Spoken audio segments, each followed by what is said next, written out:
morning to you. Today we are talking about the ethics of generative AI. What does it mean to use it in our classroom? And where exactly is this data being generated from?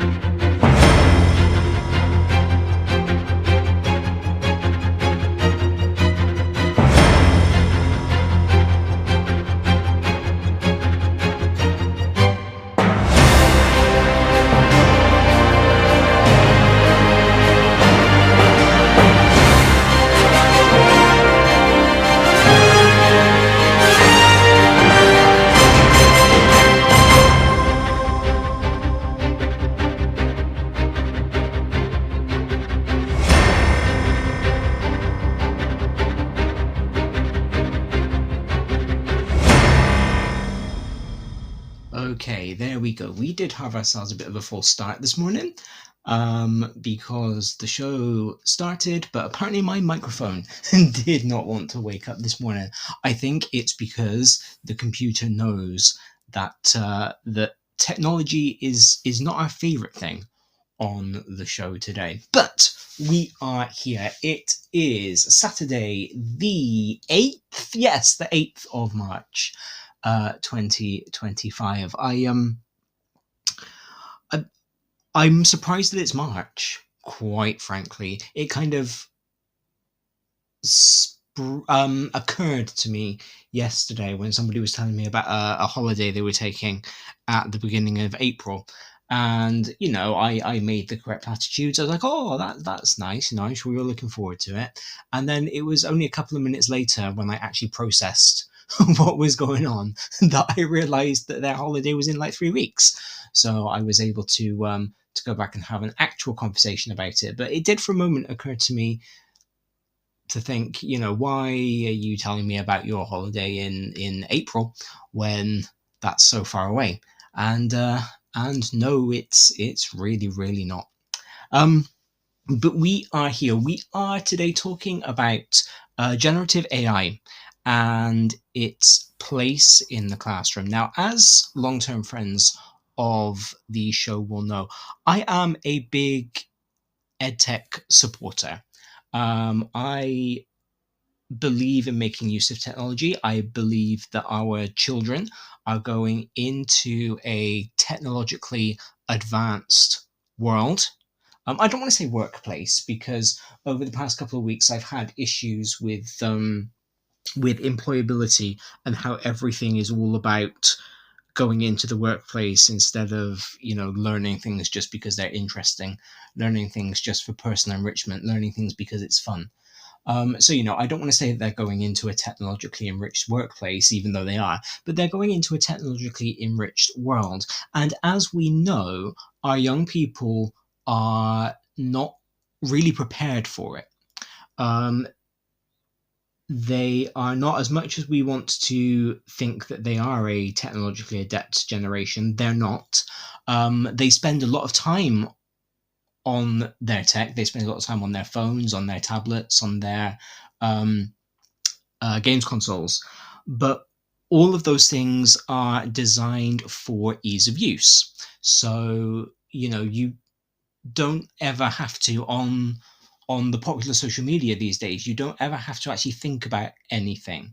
You can swipe, you can flick, you can press 2 buttons and something is uploaded. It's not multi-step, and it's designed that way, which I actually quite appreciate. I like when things are designed for ease of use, but it does mean that our young people are coming out of school, they're going into the world still not really able to do multi-step operations on a computer, office software, things that we were trained in at school during our ICT lessons. They do still tends to be a bit of a mystery. The number of times, even in year 10, in year 11, so, when these kids are 16, I've had to explain how to make something bold on a document. I've had to explain how to read my comments when you do the add comment thing in Word. I've had to show them how to go in and find those. And so, the technology, certainly over the last almost 20 years that I've been teaching, has come on leaps and bounds. I trained as a primary school teacher, and one of the things that we had to do, one of the things that we had to show in every lesson was our use of ICT, because that was the big up and coming thing. And quite often that was as simple as, I've used a PowerPoint in this lesson. I've turned my interactive whiteboard on. I've had the children come up and move something from one side of the board to the other. We kind of embraced the technology back then, the burgeoning technology, kind of as it was. And so it has been kind of drilled into me as part of my practice to make sure that I'm using technology to make sure that I'm equipping my children to use it. And, I do very much appreciate it. I think one of the things that I took from lockdown, and, I've spoken about this before, is how much of my teaching can be enriched by being online. That's why I've made the transition into a predominantly online environment. I would say these days about 90% of my teaching is done online. And I like that because, as a language teacher, as a classicist, I can call on so many resources when my students have them there at their fingertips. So I want to just kind of, open the show by making it very clear that I'm not an anti-technology person. I'm not one of those, AI is going to come and take our jobs, although that is a point that I will make a little bit later on, but not in terms of teaching. Um, so, I want to be clear that I'm kind of not prejudiced against generative AI and its use in school, from a place of technophobia. And in fact, I'm going to be very transparent. I've used generative AI in my teaching. I've used it to produce really quick worksheets if I've needed to. I have used it for creating reading comprehensions. Things that have saved me a lot of time, because that's the big selling point of generative AI, isn't it? Is that it saves us a lot of time. And so, I attended the courses. I saw how the generative AI technologies worked. I was really excited by them. I didn't really think about the ethics behind them, and I should have done. Again, for reasons that I will explain later. The ethics behind where this information comes from should have been in the forefront of my mind, but it didn't occur to me, and nobody kind of pointed it out in any of the training that I had done, which is fair, because the training that I've done, it's all been training on how to use the technology, not on the ethical issues surrounding it.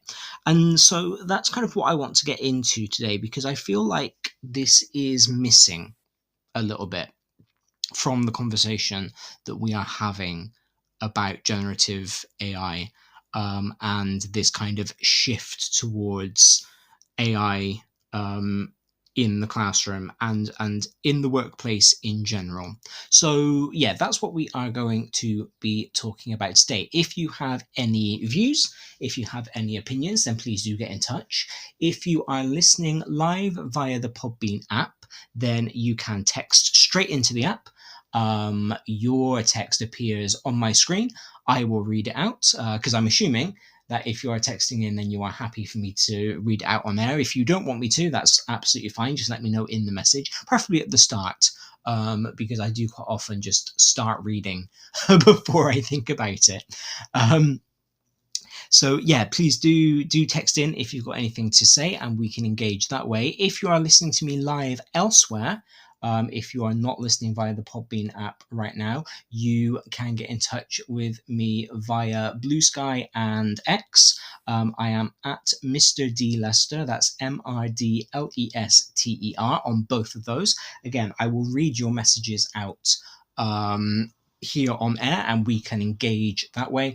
And if you are listening back and you want to engage with me, but this is not live, so if it is not 9:12 a.m.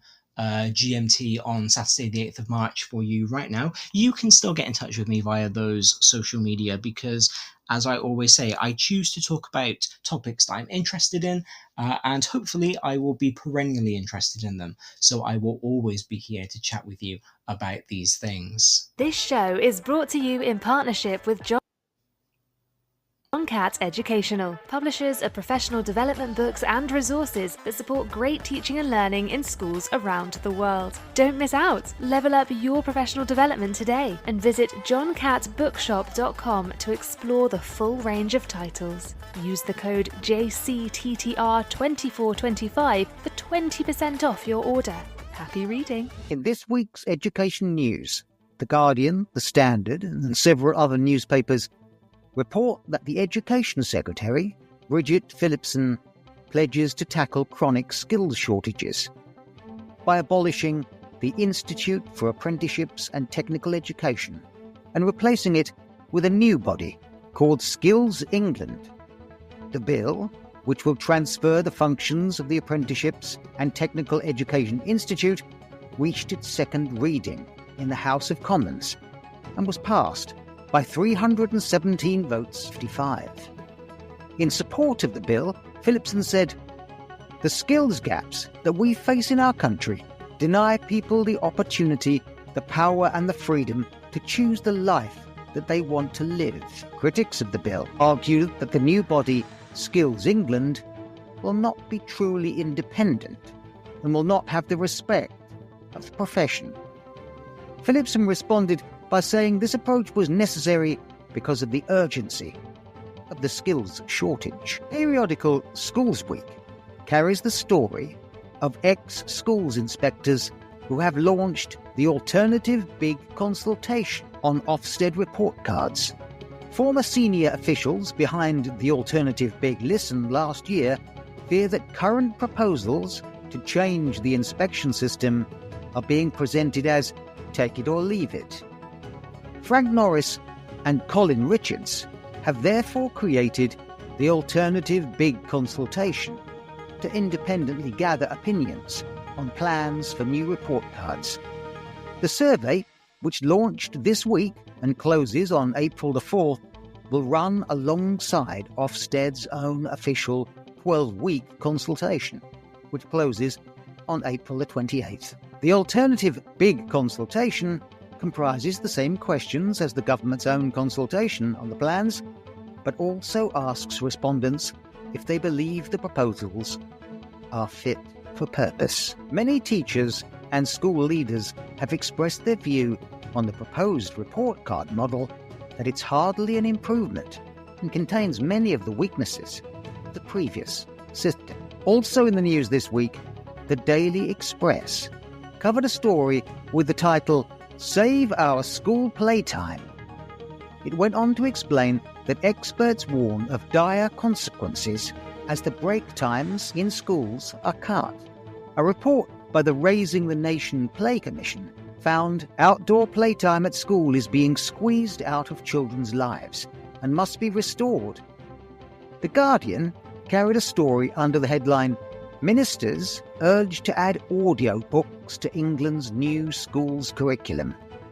A poll by the National Literacy Trust found that children's enjoyment of listening to audio and podcasts had risen compared to the previous year, overtaking their enjoyment of reading for the first time since the charity began asking about audio in 2020. The charity said it was therefore advocating for increased access to and a broadening of the variety of reading formats available to pupils, to include audio.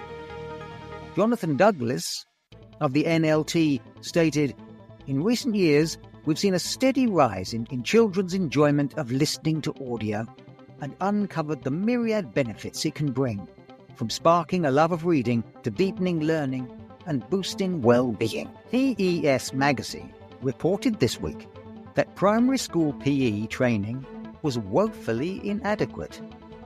As reported to MPs, the chief executive of Youth Sport Trust called for PE to become a core subject to drive up standards and improve fitness. Giving evidence to the Commons Culture, Media and Sport Committee, Ali Oliver called for PE to become a core curriculum subject with much higher status, and she told the committee that training problems were exacerbating the situation where there were 41,000 fewer hours in 2020-23 compared to 2011 and 12. Less than half of children are getting what the Chief Medical Officer recommends as the minimum amount of activity. More worryingly, we know that 30% of children get less than 30 active minutes a day. LBC News reported that a teacher was sacked after a joke about whacking a pupil over the head was misunderstood.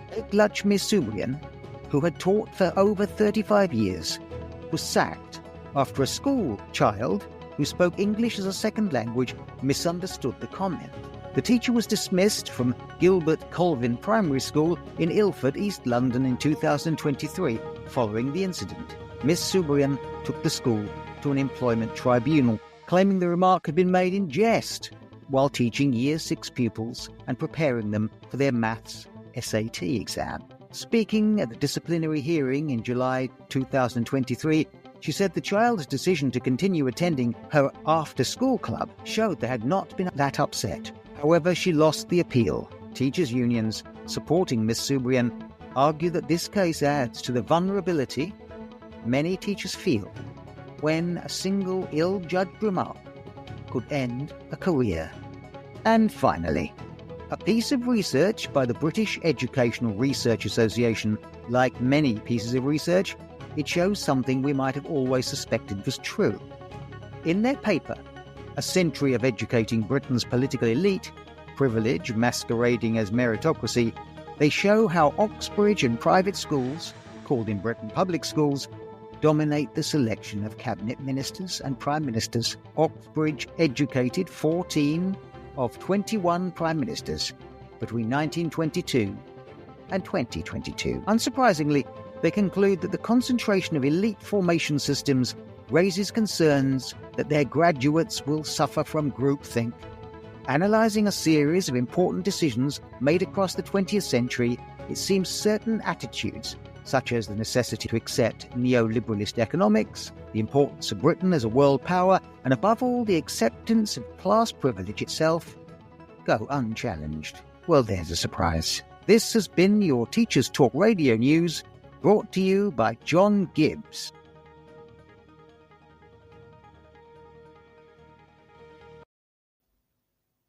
As ever, thank you, John, for that interesting roundup of this week's news. So, we're talking about the ethics of generative AI today.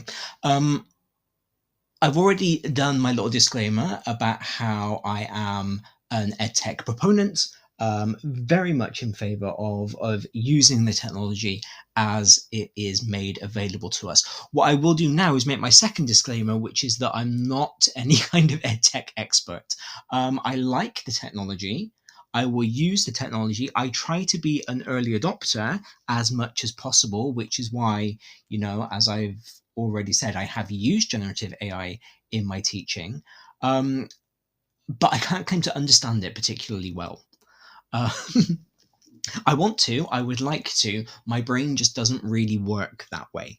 So as always, everything that I'm going to talk to you about today comes from people much cleverer than I am, who actually understand how this stuff works. And I will cite my sources as I go along. But if I do have any edtech experts listening, and I mess up, if I get something wrong, then please do let me know so that I can correct myself. I'm always happy to course correct. And I think that's really important when we are discussing something as important as ethics. I think it is very important to be open to course correcting, to be very clear about where your own gaps in knowledge lie, and be ready to listen to people who are better trained, who are more knowledgeable than you are about these things. So let's start with what generative AI actually is, because I don't know about you, but for me, this AI boom seemed to come out of nowhere. Now, AI was everywhere when I was younger. It was all over every science fiction program that I watched. There was some kind of, in inverted commas, AI. I have visions of robots. I have visions of talking watches. I have visions of computers that will respond to you when you speak, all of which now exist. And so, kind of, when I was growing up, that was the impression that I had of AI. I kind of saw it as this really cool, really futuristic way of living. Um, and what we've ended up with isn't that. What we've ended up with are websites, are applications on the phone, are things that are built into computer programs that you might not necessarily realize are there until you read about it on social media. Um, and so it's kind of, for me, it's snuck up on us. And it's just kind of appeared. And as we do in education, because we like to be at the forefront of these things, because we like to make sure that our children, our young people, are getting the very best education that they can with the tools that we have to offer them that education. We've kind of jumped on it, and we are once again attempting to be at the forefront of it, attempting to lead the way. But until a couple of weeks ago, if you had asked me what generative AI actually was, I don't think I could have told you. I could have told you what websites to go to. I could have told you where you can learn about it, but I couldn't actually have told you what it was. So I went to somewhere more intelligent than I am, that I presume knows about these things, and I called on MIT, the Massachusetts Institute of Technology. Because they've got technology right there in their name. They are well known, well respected around the world for their use of tech. So I thought, right, if anybody is going to explain to me what we mean when we say AI in a realistic way, as opposed to on all those sci-fi shows that I liked when I was younger, and let's be honest, that I still like to watch now, it's going to be them. And I learned some really interesting things. So, kind of everything that I'm going to say over the next couple of minutes, just whilst we kind of define our terms, this comes from a 2023 article by Adam Zewa. I hope, not that Adam is going to hear this, but I do hope I pronounced his name correctly. But I will, again, I will make this article available on my social media later on so that you can go and check out my sources. But this has been a really interesting thing to think about. Adam starts off by talking about what AI always has been. So up until the past few years, AI has typically been a machine learning model that is used to make a prediction based on a data set. And Adam gives the example of in medicine, an AI can be shown thousands and thousands of x-rays, and it can be trained to notice certain signs of a tumor. And so then when an x-ray is fed through the AI, it can scan it to look at these signs. And I think that's a brilliant use of AI. I think that's great because it can very quickly be trained on these thousands and thousands of x-rays, much quicker than a human doctor could go through and look at these x-rays. It presumably, I'm not a medical doctor, so I don't know, but presumably it will free up some time for the doctors because the AI can be used to check for signs of the tumor in the x-ray, and then that can be followed up with the doctor. I am not gonna lie, I feel like if I were the person who had the x-ray, I would still want a human doctor to have a look at it just in case the AI has missed something because, machine error. But then we also have human error. I kind of don't know. I guess I would hope that they would cancel it out. And if you've had this AI kind of looking over the X-ray and it doesn't spot something, but the human doctor does, then that compensates, and vice versa. But again, I don't really know.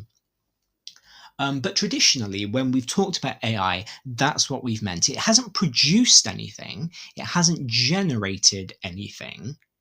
It has been used as a tool to spot things, as a tool to make predictions, I suppose, to say, based on what I'm looking at and based on the thousands of things that I've seen before, this is likely. In economics, Adam gives the example of whether a borrower's personal circumstances means they are likely to default on a loan. Now, again, with that one, I'm a little bit more skeptical because I want to believe that everybody's circumstances are different, and that just because somebody in very similar circumstances to you before has defaulted on a loan, that doesn't mean that you should be denied on the grounds that you are likely to default. But then you have to wonder whether we are as unique and individual as we like to think we are, or is it a case of patterns of behavior can be spotted, and if 1,000 people before you in exactly the same situation as you, because your situation isn't as unique as you would like it to think, have defaulted on the loan, then you probably will too. So I think in this case, there are lots of instances where you have to think about whether we are as unique as we would like to be, whether pattern spotting is as useful as we think it is, and then kind of where that line is drawn between taking a chance on somebody, which, let's be honest, banks always do when they loan, and not. And I think, for me, the difference between those two examples is that one of them helps and the other hinders. So with the X-ray, it theoretically helps the person going through the X-ray because the tumor has been spotted, or the potential signs of a tumor have been spotted. Whereas in the case of the loan, it hinders the individual because they are being punished if they don't get their loan, just because people in similar circumstances before have defaulted. But it helps the bank because it protects the bank from a potential default.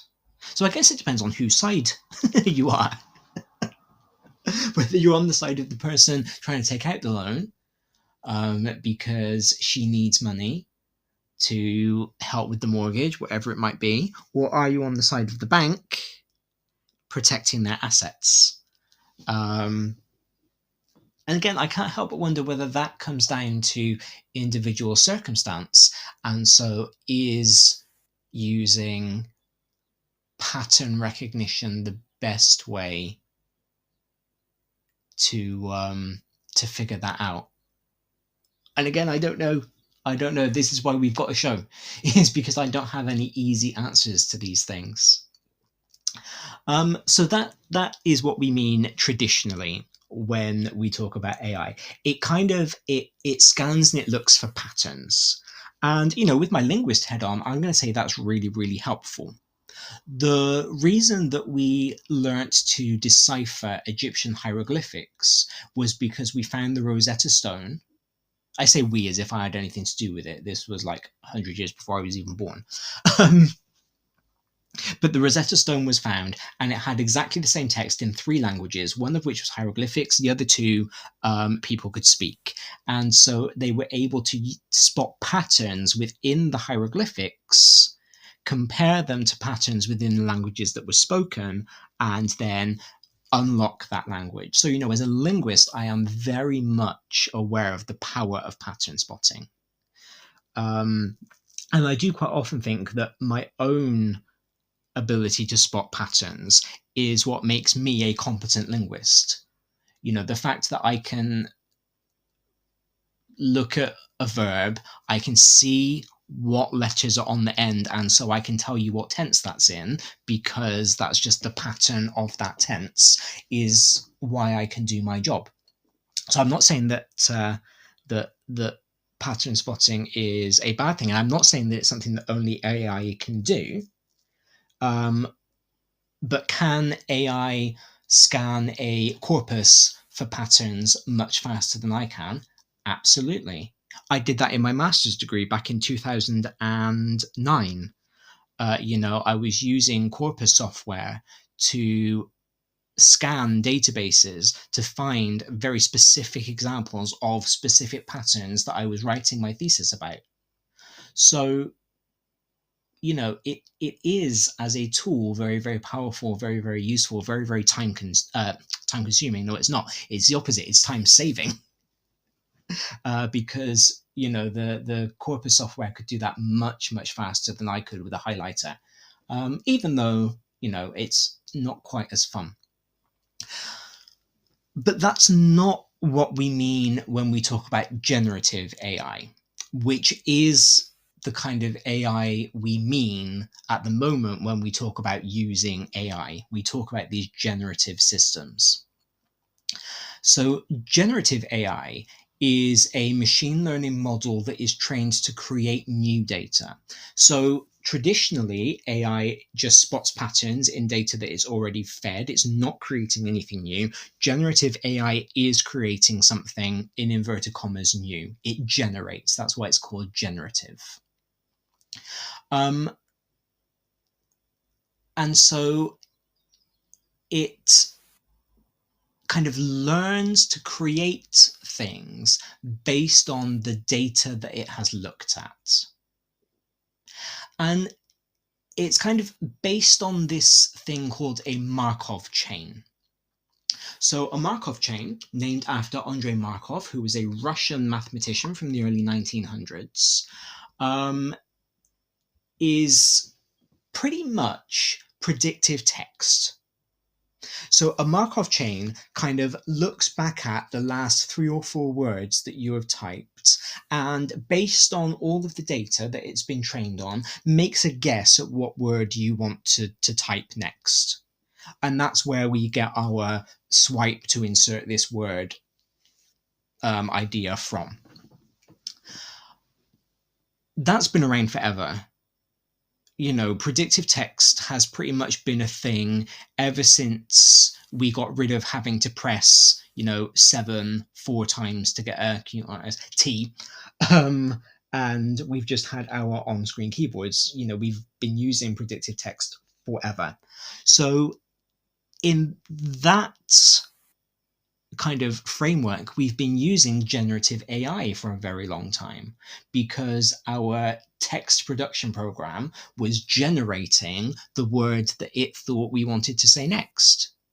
And quite often it's right. Or quite often it's not the word that we wanted to say next, but you look at it and you go, oh, close enough, and you swipe anyway because it still makes sense within the context of the sentence that you're writing. The difference between that traditional Markov model and what we use for generative AI these days is that the generative AI at the moment can work much further back, and it can predict much further forward. So with the traditional predictive text under the Markov model, it, like I said, only looks back 2, 3, 4 words and predicts the one word that comes next. And it then kind of resets itself, and it goes 2, 3, 4 words back from the word that it's just created for you. Whereas with generative AI models that we use today, it can look back at your entire prompt. Even if it's a prompt that's a paragraph long, it can look all the way back. It can look all the way back on itself in terms of what it's producing. What word has come first? Right, so the next word is going to be this one. Then after these 2 words, it's going to be this third. After these 3 words, it's going to be this fourth. And it can look forwards. So it can produce this huge, great big long text. I actually don't know what character limits are. I will, when we listen to the adverts again in a little while, I'll see if I can find it out. But it can produce this really long text that reads relatively authentically. Relatively.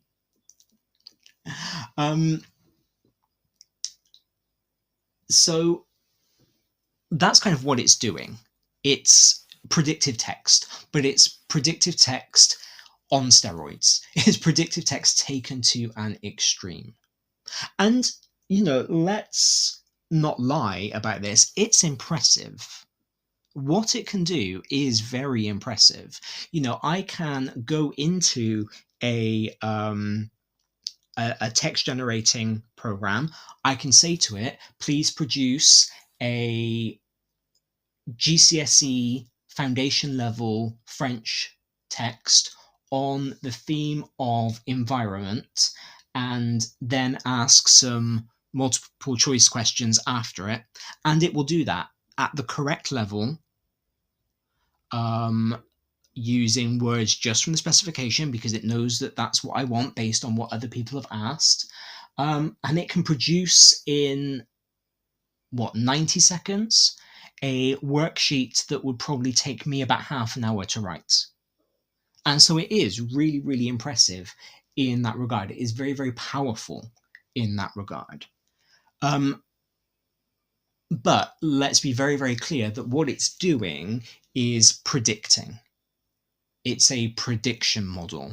And, that's why we always get that caveat of checking it before you submit it to anything, because it can make mistakes. And that's something that we'll talk about a little bit later on.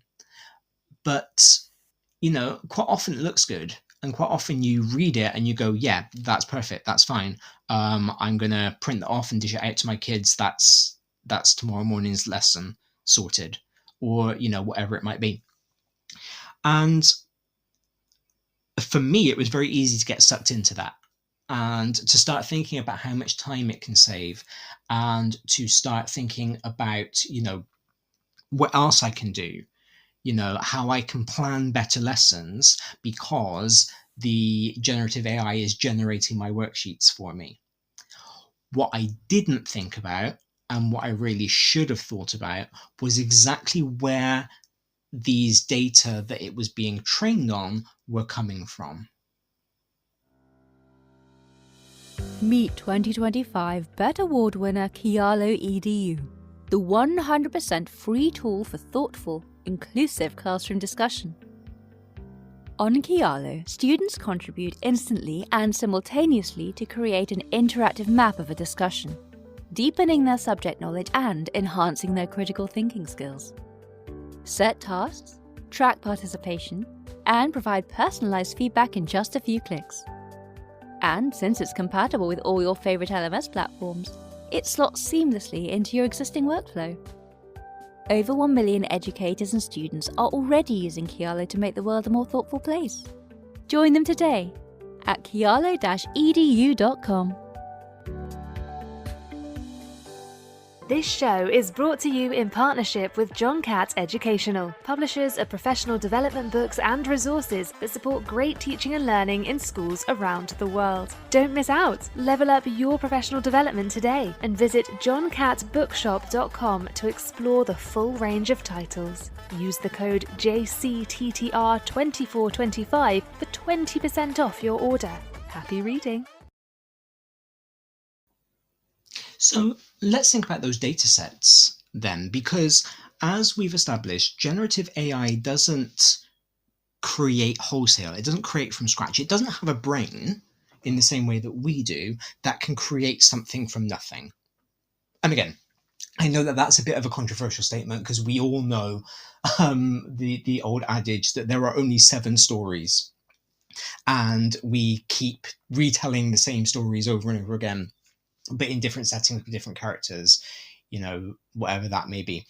But generative AI itself doesn't wholesale come up with anything. Like I said, it's a very sophisticated predictive text model, and it is trained on existing data.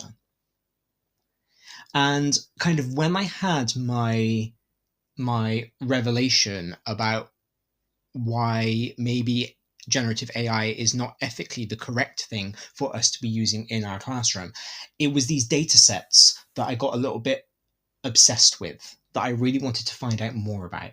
So I went to a website. Again, I'm not a computer scientist. I don't understand this stuff. So I went to people who understand it better than I do. And I went to potterclarkson.com. And they've got a very helpful article called "What Data is Used to Train an AI?" That should be what data I used, but I make that mistake too, so we're not going to come down too hard on them. Where does it come from, and who owns it? And according to this article, there are 3 types of data that are used throughout the stages of generative AI development. You've got the training data, which are the data used to train the AI model. So the data that the AI model looks through in order to find these patterns that we've talked about. You've got the test data. So that's the data that is used to test the AI model that is then compared to other models. And then you've got the validation data. Those are the data used to validate the final AI model. So, the scientists creating the AI, they are doing a very thorough job on making sure that the AI are trained fully, and that there are all of these different comparisons. And these training data, they can be both structured or unstructured. So structured training data is in the form of tables, for example, or pages of text, whereas unstructured data come in the form of audio and video and images. And there are all kinds of places that these data can come from.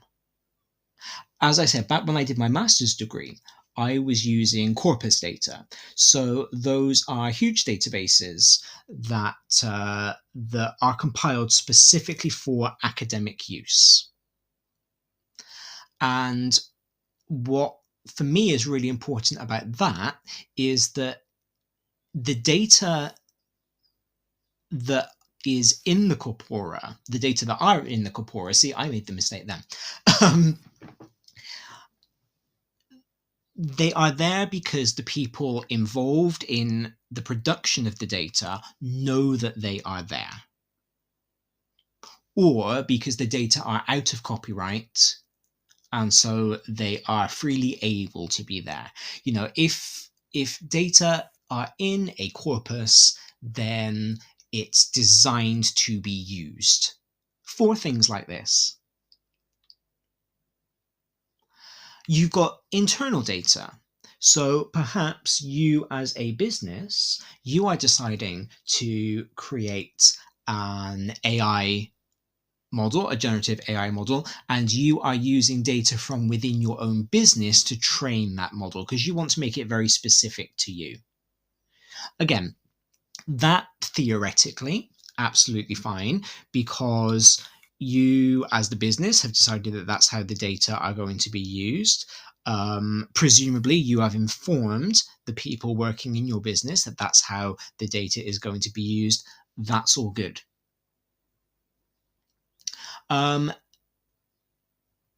Vendors, creators of other websites can choose to sell data. And, we know that that's a big controversy about whether or not different websites have the right to sell your data. How many times have you seen on Facebook that post that goes round about how Facebook has changed its terms and conditions and they can now sell on your posts, but if you post that you don't give permission, then that makes it okay. But we all know that that doesn't make it okay, because if Facebook, and I'm just using them as an example because that's the traditional one, but every social media sites can do the same thing. If it's within their terms and conditions that they can take your data and use it to train AI, use it to sell, then that's what they can do, because they have already told you that within their terms and conditions, and so that's okay. Because you signed up to those terms and conditions when you agreed to it. There was a big furore in 2023 when Reddit started charging for access to its API, which presumably, we don't know this for certain, but was presumably in response to certain generative AI websites wanting to use its data, the posts that are made on Reddit, to train their AI models. So essentially, AI get their data from the internet. In some cases, that's completely legal. It's completely fine. You have signed over your right for whatever you've posted on the internet to be used in data training sets. And so that makes it ethically okay. Please do check the terms and conditions of every website that you post on to make sure that you know what is being done with your data. And please remember that your data does not just mean your name and address and date of birth and all of that sign-up information. It also means things that you post on that website. So just, make sure that you're on top of that. Because other ways that generative AI can be trained is by combing the internet for any data that are public facing, even if permission has not been given. Now, again, I'm not accusing any AI company of doing that. I'm not suggesting that that is a thing that is happening. I'm saying that it's a thing that could happen feasibly. And so, again, I think for those of us that create things, we've got to be really, really careful. And this is why I kind of kicked myself when I started thinking about the ethical issues behind the use of generative AI. Because I am a creative person. In my pre-teaching career, I was an actor, I was a singer. I write, I produce textbooks, I write the occasional blog post. I am here talking to you right now. All of the stuff that I create is content. And theoretically, anything that I have created and that I have put out there could be mined, could be used to train generative AI. And kind of what really drove this home for me was when I learned about an AI model that will produce podcasts. Because I thought, this AI, it doesn't have its own voice. It hasn't got a voice box. It doesn't have vocal cords. So these voices that it's producing, they must come from somewhere. That there must be somebody's vocal data out there somewhere that has been used to train these AI podcasts. And I really hope that the people whose voices they are know. I really hope that they know that their voices have been used to create podcasts that they have got no control over. Because, we see on the news about deep fakes and things. We learn in our child protection safeguarding training about how photos of children can be manipulated and put on the dark web. We know that these things can happen. And yet we don't, or at least I didn't, tend to think about them in terms of the AI training models.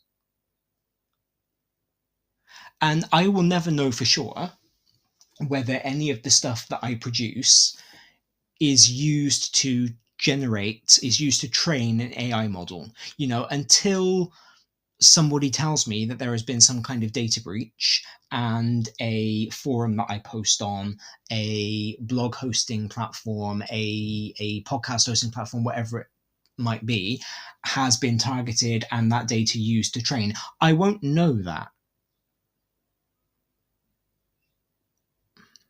And of course, it is my responsibility to be aware. It is my responsibility to check the terms and conditions, because of course, if I sign up to, let's say, a website hosting domain and it's in their terms of conditions that anything hosted there can be used to train generative AI, and I make the choice to still host there, that is my choice, and I then can't complain if my stuff is being used.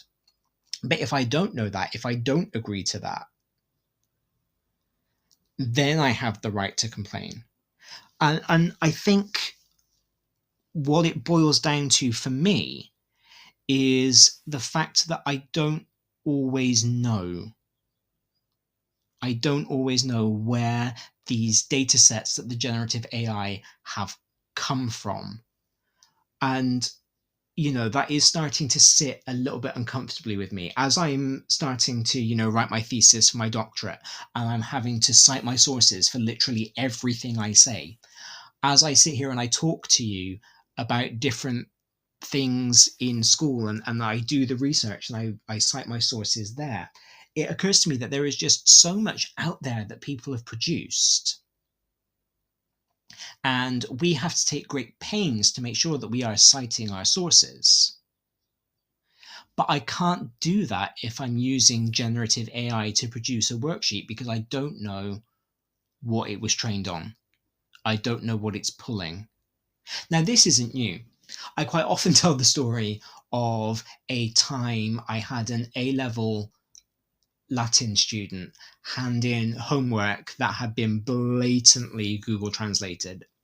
And I knew that it had been Google translated without even having to read it, because randomly in the middle of the sentences that she'd written, she had numbers where Google Translate had just pulled from a copy of the Bible. And she had just kind of put the translation into Google, had it do the translation, copy pasted, not proofread it, and handed it in. So, none of this is new. And that in itself, the fact that the Google Translate in that case had trained its algorithm on the Bible, that's not an issue, because the Bible is out of copyright. There's no problem with using the Bible as a data set, because there's no copyright on it. But I wonder where other things come from. And again, I'm not suggesting that anything unethical is happening. What I am saying is that I don't know where these data sets are being trained, and it is my responsibility now, as the person creating the content, as the person making the worksheet. If I use generative AI, that then is my responsibility to know where those data are coming from, I feel. And on the flip side of that, as a creative person, I would hate it if my data were being used to train an AI model and I didn't know. If the stuff that I was coming up with, the stuff that I would like to profit from, because it's come from, my work, my brain, if that were then being used for other companies to profit from, that would not sit well with me. So that, I think, is my big ethical conundrum. with generative AI is that I don't always know where the data are coming from. I don't know what the AI has been trained on, and it should be my responsibility to know that before I blindly start using things. I should know how a tool works before I start putting that tool into my practice. Meet 2025 BET Award winner Kialo EDU, the 100% free tool for thoughtful, inclusive classroom discussion. On Kialo, students contribute instantly and simultaneously to create an interactive map of a discussion, deepening their subject knowledge and enhancing their critical thinking skills. Set tasks, track participation, and provide personalized feedback in just a few clicks. And since it's compatible with all your favorite LMS platforms, it slots seamlessly into your existing workflow. Over 1 million educators and students are already using Kialo to make the world a more thoughtful place. Join them today at kialo-edu.com. This show is brought to you in partnership with John Catt Educational, publishers of professional development books and resources that support great teaching and learning in schools around the world. Don't miss out. Level up your professional development today and visit johncattbookshop.com to explore the full range of titles. Use the code JCTTR2425 for 20% off your order. Happy reading.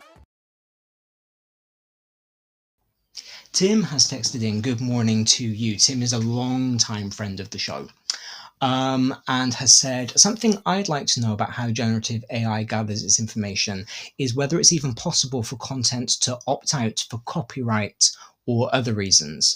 I know search engines crawl the internet and are trained to ignore websites and content that don't align with their preferences, so surely AI gathering tools can too. Absolutely, and I like to believe that they do. The part of me that kind of wants this to work, that wants this to be a positive thing, really, really hopes that that is exactly what happens. The issue that we have, though, is one of copyright. And this is a really thorny issue because legally, anything that you create is immediately under your copyright. I remember learning about this when I was in my late teens and I just kind of started writing seriously. And I was very, very concerned that people would take my genius ideas because, you know, when you are 16, every idea you have is genius, and would attempt to benefit from them for their own. So I was like, right, how do I copyright everything that I do? And I learned that actually everything that you produce is automatically under your own copyright. The difficulty that we have, and I think the difficulty that the AI producing companies will have, is whether you hand that copyright over to the hosting website when you post it or not. So again, you know, it's a bit like the Facebook meme that we talked about before, where when you post on Facebook, are you actually handing the copyright of that text over to them? Because up until that moment you hit post, that copyright belongs to you. But depending on the terms and the conditions of the website, you may transfer that copyright over the minute it is posted because it's being hosted by them. And so I think it's very difficult to it's very difficult for a company to say, right, we're not going to train on copyrighted data because in theory all data are automatically copyrighted. You know, this podcast is in theory copyrighted to me. Whether or not I actually hand over the copyright to Teachers Talk Radio, because they are my umbrella company, whether we hand over the copyright to Podbean because they're the host, that's all to do with the terms and conditions. And so that then gets very, very murky. So that's a really difficult question to answer, I think. Now, of course, I know that that's not quite what you meant, because when we talk about copyrighted work, we mean things that have been patented, we mean things that have the little C in the circle, that have been through that process. So, works that are not in the public domain. Is it possible, for example, if we take ebooks, for example, most ebooks will have gone through a traditional publishing process, and so will be copyrighted to the publisher, as well as to the author. And so, can generative AI be trained not to use those ebook websites to train their data? And I feel like the answer is yes. And the reason that I think that is because I think that for a lot of it, it is actually an opt in situation.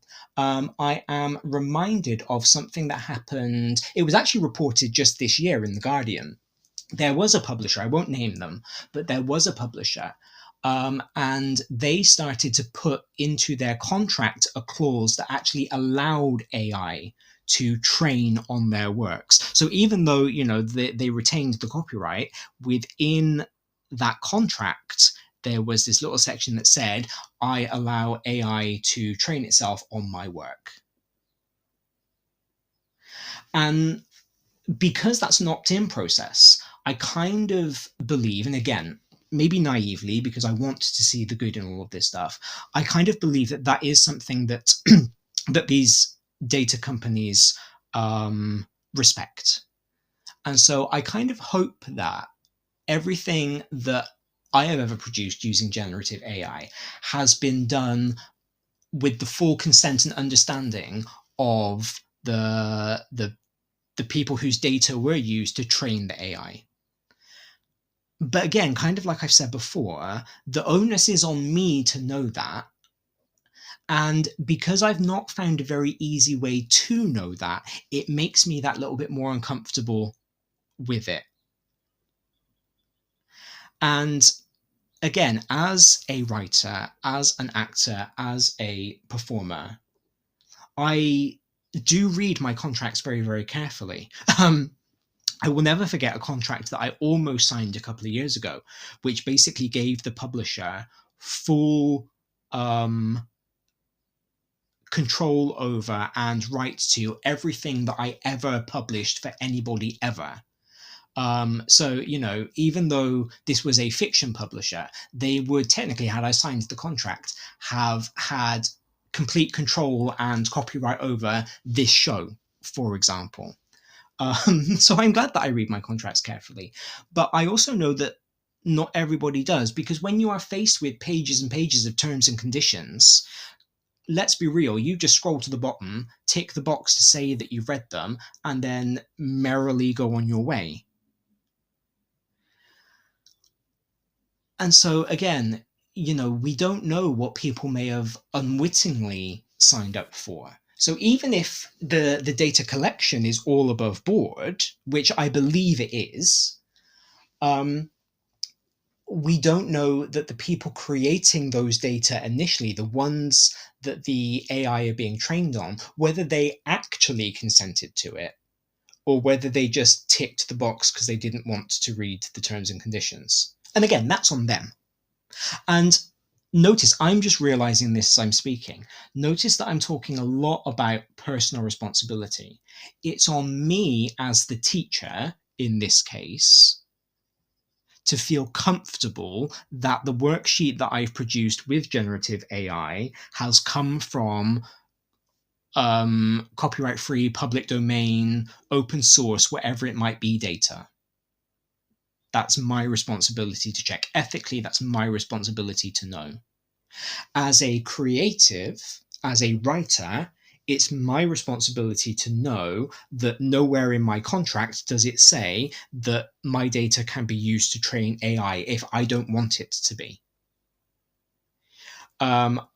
It's my responsibility as the host of Saturday Morning Breakfast to know whether or not TTR Podbean are selling my voice, for podcast generation.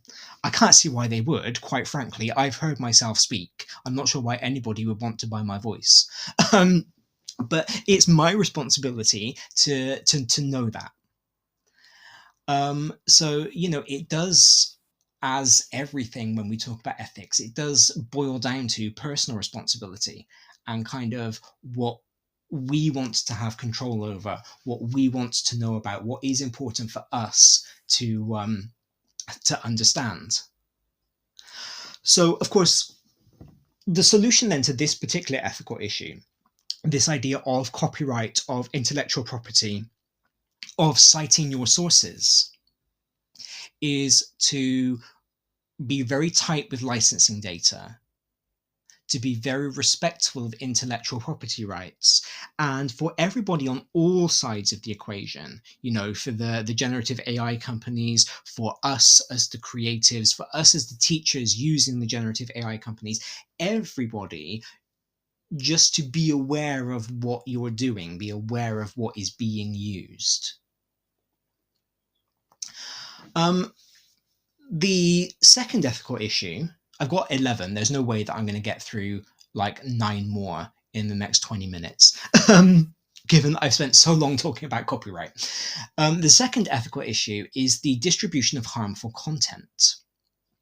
So there was, and I can't remember when it was, but there was a generative AI model that was trained on a very specific forum that is known to produce toxic content. And that AI was then generating hate speech, essentially. I believe the project was shut down afterwards. And I think, if I remember rightly, that whole AI creation was an experiment to see the extent to which the AI would just parrot back the data that it was trained on. But if you have got a huge AI model that is just indiscriminately using the internet as a data set, then it's going to encounter hateful speech. And so, again, because the AI doesn't have a brain, because the AI doesn't think, if within its predictive text pattern, it makes sense for that hateful speech to come up, then it will. And again, that is the responsibility of us as the teacher, the user of the generative AI, to check and censor and get rid of anything that is harmful before we hand it out to students. Because the AI company has done its due diligence. It has decided what it's going to use as a data set. And, when you are getting into billions of data points, particularly if you are not vetting each data point before you put it in, and you are just saying, use this particular website, use this particular forum as your data set, and you're not actually in control of the data that's being produced because it's being trained on stuff that random people like us are posting, you don't always know what is going to come up. So, we can say that it is up to the AI companies to implement content filters, to create ethical guidelines, to think of human oversight. But that, again, is also up to us as the teacher to go through everything that you produce and take out anything that is harmful. And again, I hope that we would, because that just seems like common sense. Why would you dish out a worksheet that you haven't read, that you haven't checked through? But again, if you are using it as a time saver, which is the way that AI is quite often positioned to us, it's the way that it's sold to us, and you are overly trusting of the model that you're using, let's be real, you may not. You may just create it, send 30 to the photocopier, and then be ready to dish it out. So there is, once again, the extra onus on us as the teacher, as the people using the generative AI, to make sure that everything is above board. Related to this, and this is my favorite piece of AI terminology that I've used. As a linguist, I love this. Hallucinations. So I learned last week that AI can hallucinate. Now, I've always kind of facetiously accused it of lying. Occasionally, I've accused it of not knowing what it's talking about, but apparently the technical term is hallucination. And this is the idea that AI can create misleading information. And once again, it does this because it's using a predictive text model. Ever since I've kind of started seeing and rationalizing AI as massive predictive text, it's made a lot more sense to me. So, you could ask it, let's say you are an ancient history teacher, you are teaching the Persian Empire, and so you ask it to create a list of rulers in ancient Persia that you're going to hand out, and it's going to be stuck in the front of your pupils' books. So you do. And, again, don't really know where the data that your AI has been trained on has come from, because that is very difficult to find out. And it turns out that one of the places that it has been trained has been a series of self-published fantasy novels about a fictitious Persian king. And so this Persian king turns up in your list of Persian rulers. That's a hallucination. So because the AI can't discriminate between fact and fantasy, because everything it collects is seen as data rather than as individual genre, it's not necessarily going to know the difference between a real king and a fictitious one.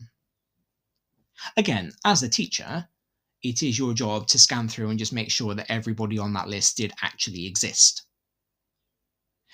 But human error, it's very easy to overlook something, to overlook somebody. If dates are a little bit wishy-washy, I'm sorry, history teachers, I'm kind of picking on history at the moment. I think it was just because I looked over and first thing I saw was my ancient history textbooks, so that was what came to mind. But, if you've got, for example, an English king, and you're not entirely sure when he was born, because of course this was before birth records and we just keep baptismal records. And so, you don't know whether he was born in 53, 54, 55. Your generative AI may come out very clearly as saying he was born in 54. And you're then presenting that information to your kids, when in fact the truth is that we don't know. So we do need, as teachers, to verify everything that is being generated by the AI. And I know there are lots of people who are calling for AI fact-checking tools to check things that are being produced by AI, but I can't help but worry we're then just creating this cycle of AI training itself on itself and kind of perpetuating this misinformation, these lovely hallucinations. I love the idea of some kind of poor AI model sitting there just making up kings, seeing emperors that didn't exist, imagining extra elements on the periodic table. And I also think it's really sad that we are creating these AI beings, and the first thing they're doing is hallucinating, which is something that none of us would want, that none of us would want to go through. Meet 2025 BET Award winner Kialo EDU, the 100% free tool for thoughtful, inclusive classroom discussion. On Kialo, students contribute instantly and simultaneously to create an interactive map of a discussion, deepening their subject knowledge and enhancing their critical thinking skills. Set tasks, track participation, and provide personalized feedback in just a few clicks. And since it's compatible with all your favourite LMS platforms, it slots seamlessly into your existing workflow. Over 1 million educators and students are already using Kialo to make the world a more thoughtful place. Join them today at kialo-edu.com. This show is brought to you in partnership with John Catt Educational, publishers of professional development books and resources that support great teaching and learning in schools around the world. Don't miss out. Level up your professional development today and visit johncattbookshop.com to explore the full range of titles. Use the code JCTTR2425 for 20% off your order. Happy reading. Bias is the next thing that I want to talk about. So I think in all subjects over the past couple of years, but certainly in MFL and in classics, we've been talking a lot about decolonizing the curriculum, making our French curriculum less France-centric, for example, and thinking more about the French-speaking territories, the other French-speaking countries.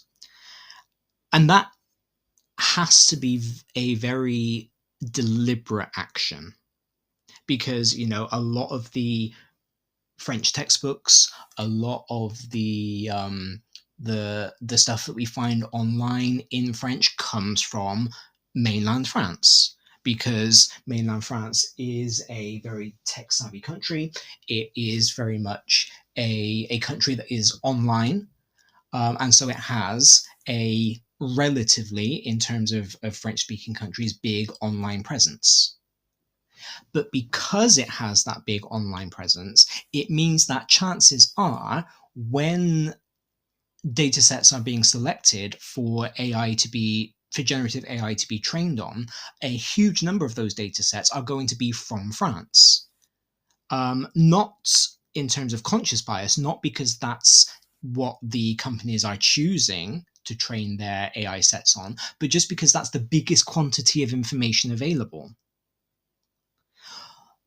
That then means that chances are anything that is produced with generative AI is going to have a mainland France focus, a mainland France bias, because that's where the bulk of the data have come from. And again, nobody is to blame here. This isn't a blame game. This is just kind of looking at where the data are coming from and understanding what the AI is doing with it. So again, in order to decolonize my curriculum, in order to decolonize whatever the AI may have produced for me, I've got to look at it and think, is this France-centric? Or does this also apply to Martinique? Does this also apply to Haiti? Does this also apply to Louisiana? Wherever it might be. And once again, I've got to take the worksheet that my AI has generated. I can't necessarily just use it wholesale because I'm trying to decolonize my curriculum. I've got to change it slightly. I've got to change Paris to Port-au-Prince. And that then means also having to change some of the other cultural signifiers within the whole piece. And so now I start wondering, would it have been easier for me to have just written this myself? So we've got to think very carefully about the bias. And I don't like using that term because it sounds very judgy, doesn't it? But it's not. It's just about the fact that certain countries, certain cultures are more prevalent online than others. And if you are decolonizing your curriculum, you've got to be aware of that, and you've got to think about the data sets that your generative AI may be trained on. And once again, that information is not always easy to find out. It's not always easy to come across. So this then does become, I think, the responsibility of the AI creators, these big companies, to make sure that they are using diverse training data sets. But we also have to then make sure that we are not exploiting smaller language models, that we are not exploiting smaller economies, that we are not exploiting other copyright laws. And so that then becomes a whole big thing.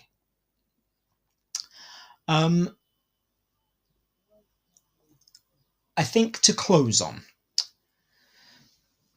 the big thing that I learnt when I did this kind of shallow dive into the ethics of AI was that it's all about transparency and explainability. I think all ethics pretty much come down to transparency and explainability. And I think that AI is not always as transparent as it could be. Um, you know, I put a prompt into an AI generator and I trust what is coming out of it.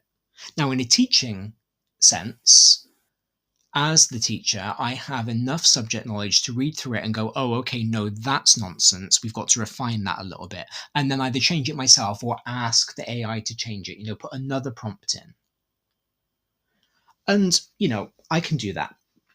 Once again, as long as I'm using it as a time-saving activity and not an, oh my God, I haven't planned my year 7 lesson in 10 minutes. Let's just whip something up really, really quickly. So, but again, that's on me as a teacher to be on top of my time management. But there is that element of trust whenever you kind of put that prompt into the prompt box. You are trusting what's coming out, and you are trusting that what is going to come out is going to be better quality faster than you could produce. And we put a lot of trust in these models. We have to trust that what is coming out is not somebody else's blog post wholesale. We've got to trust that what's coming out isn't a leaked copy of the next Chinese bestseller that has been fed through a data set.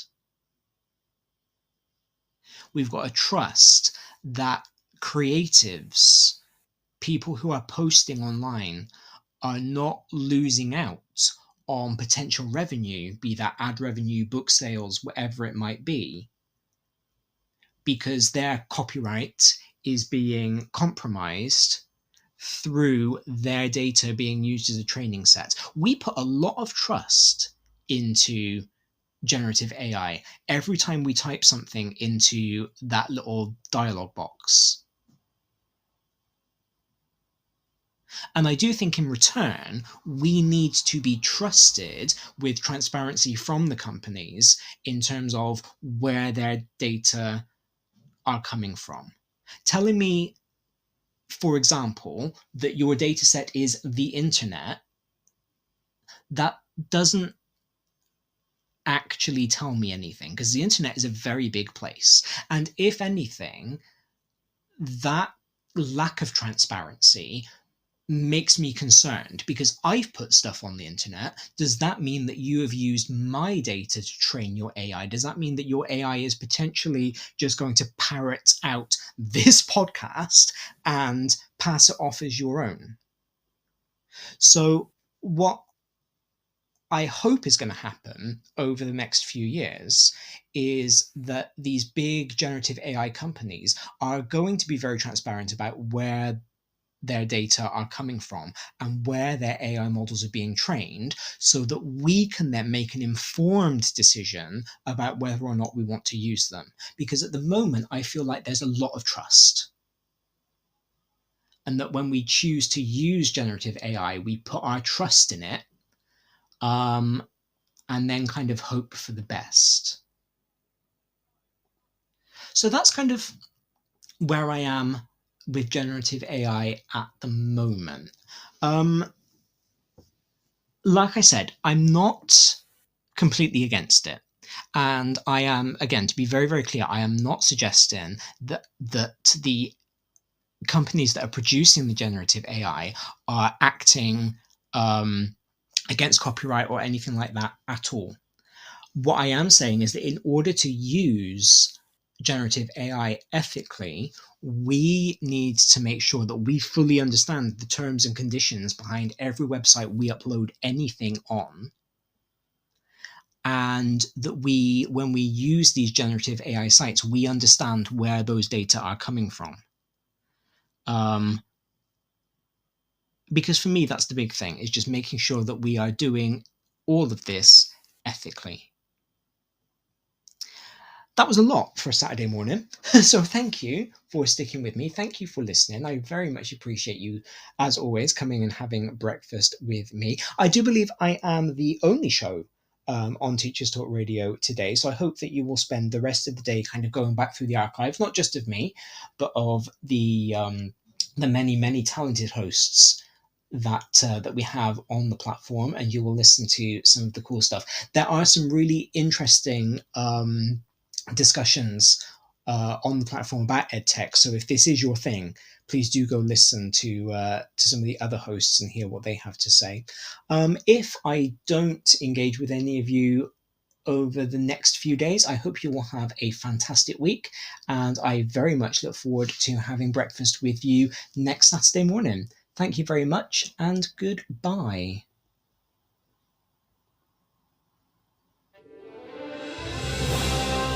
You've been listening to Teachers Talk Radio. Tune in live and listen back at ttradio.org. We look forward to hearing from you next time on Teachers Talk Radio.